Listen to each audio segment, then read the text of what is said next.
അസ്സലാമലൈക്കും. വിശേഷ ദിവസങ്ങളിലേക്ക് തയ്യാറാക്കാൻ പറ്റുന്ന നല്ലൊരു മട്ടൻ ബിരിയാണി ഇതെങ്ങനെയാണ് കുക്കറി വെച്ച് തയ്യാറാക്കുന്നതെന്ന് കണ്ടു നോക്കാം.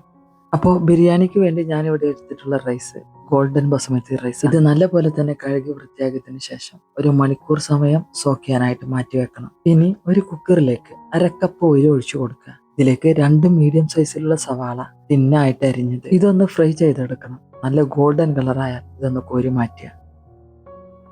ഫ്രൈ ചെയ്ത് മാറ്റി വെച്ച ഈ സവാളയിലേക്ക് 1/4 ടീസ്പൂൺ ഗരം മസാലപ്പൊടിയും ഒരു പിടി മല്ലിയിലയും ഒരു പിടി പുതിന ഇലയും ചേർത്ത് നല്ലപോലെ തന്നെ മിക്സാക്കി ഇതൊരു സൈഡിലേക്കായിട്ട് മാറ്റി വെക്കുക. ഇനി സവാള ഫ്രൈ ചെയ്ത് കോരിയെടുത്ത ആ ഓയിലിലേക്ക് തന്നെ 2 ബേ ലീഫ്, 2 കഷ്ണം പട്ട, ചെറിയ ജീരകം 1/2 ടീസ്പൂൺ, കുരുമുളക് 1/2 ടീസ്പൂൺ, ഏലക്ക 4, തക്കോലം 1, ജാതിക്കയുടെ ചെറിയൊരു കഷ്ണം ഇതും ഇട്ടുകൊടുത്ത് മീഡിയം സൈസിലുള്ള 2 സവാള കഷ്ണങ്ങളാക്കിയതും ചേർത്ത് നല്ലപോലെ ഒന്ന് വഴറ്റിയെടുക്കുക. സവാള നല്ലപോലെ വഴന്ന് ലൈറ്റ് ഗോൾഡൻ കളറിലേക്ക് മാറിയാൽ ഇതിലേക്കായിട്ട് 2 പച്ചമുളക് ഇട്ട് കൊടുക്കുന്നു. എരിവ് കൂടുതലായിട്ട് വേണ്ടവർക്ക് പച്ചമുളകിന്റെ എണ്ണം കൂട്ടാവുന്നതേ ഉള്ളൂ. 2 ടേബിൾ സ്പൂൺ ജിഞ്ചർ ഗാർലിക് പേസ്റ്റും ചേർത്ത് ഇത് നല്ലപോലെ തന്നെ ഒന്നുകൂടി വഴറ്റി കൊടുക്കുക. ഈ ഇഞ്ചിന്റെ വെളുത്തുള്ളിന്റെ ഒക്കെ ഒരു കുത്തല മണം ഉണ്ടല്ലോ, ആ മണം പോകുന്നത് വരെ വഴറ്റി കൊടുക്കണം കേട്ടോ. ശേഷം ഇതിലേക്കായിട്ട് 750 ഗ്രാം മട്ടനാണ് ചേർത്ത് കൊടുക്കുന്നത്.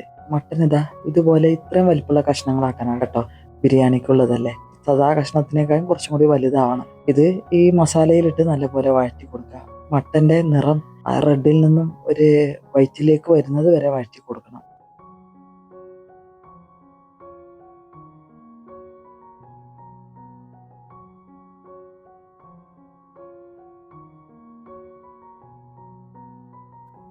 ഇത്രയും മതി. ഇനി മട്ടനിലേക്കായിട്ട് മസാലപ്പൊടി ചേർത്ത് കൊടുക്കാം. 1/2 ടീസ്പൂൺ മഞ്ഞൾപ്പൊടി, 1 ടീസ്പൂൺ മുളക് പൊടി, 1 ടീസ്പൂൺ മല്ലിപ്പൊടി, 1/4 ടീസ്പൂൺ ഗരം മസാലപ്പൊടി, 1 ടീസ്പൂൺ ഉപ്പും ചേർത്ത് നല്ലപോലെ വഴറ്റി കൊടുക്കുക.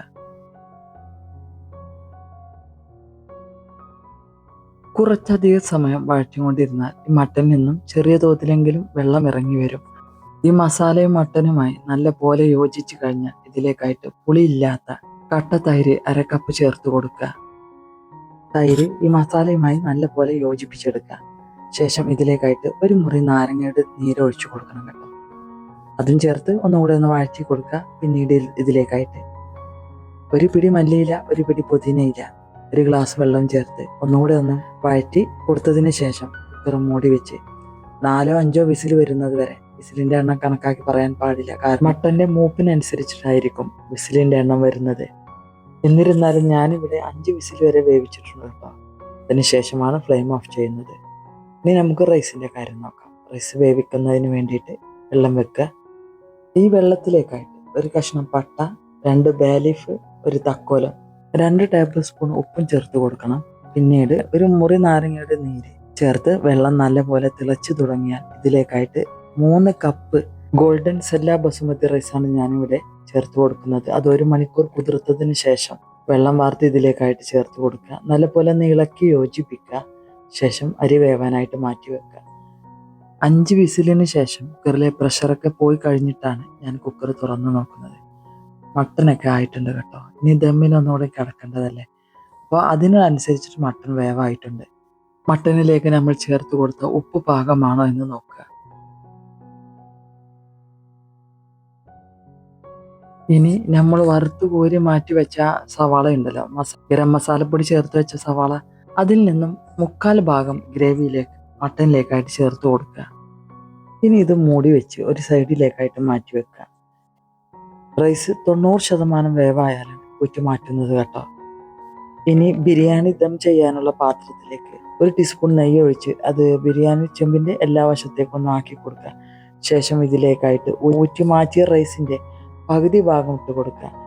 ഇതൊന്ന് ലെവൽ ചെയ്ത് കൊടുക്കുക. ഇതിന്റെ മുകളിൽ വേവിച്ചു വെച്ച മട്ടൻ ഉണ്ടല്ലോ, അത് ആ ഗ്രേവിയോട് കൂടി തന്നെ ഈ റൈസിന്റെ മുകളിലായിട്ട് ഇട്ട് കൊടുക്കുക.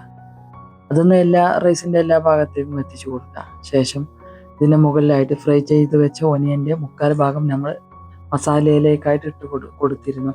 ഇതിന്റെ 1/4 ഭാഗം ബാക്കി വെച്ച് പകുതി ഭാഗം കൂടെ ഈ ബീഫിന്റെ മുകളിലായിട്ട് ഇട്ട് കൊടുക്കുക. ശേഷം റൈസിന്റെ പകുതി ഭാഗം ബാക്കി വെച്ചിരുന്നു ആ റൈസും ഇട്ട് കൊടുത്തിട്ട് അതിന്റെ മുകളിലായിട്ട് മല്ലിച്ചപ്പ് പുതിനയിലിട്ട് കൊടുക്കണം. ശേഷം 2 ടീസ്പൂൺ നെയ്യ് ഒഴിച്ചു കൊടുക്കുക. ഇനി ചെമ്പ് മൂടി വെച്ച് 15 മിനിറ്റ് വളരെ ലോ ഫ്ലെയിമിലാണ് ദം ചെയ്യേണ്ടത്. ആ 15 മിനിറ്റ് കഴിഞ്ഞ് ഫ്ലെയിം ഓഫ് ചെയ്ത് വീണ്ടും 15 മിനിറ്റ് കഴിഞ്ഞതിന് ശേഷമാണ് ചെമ്പ് തുറക്കേണ്ടത് കേട്ടോ.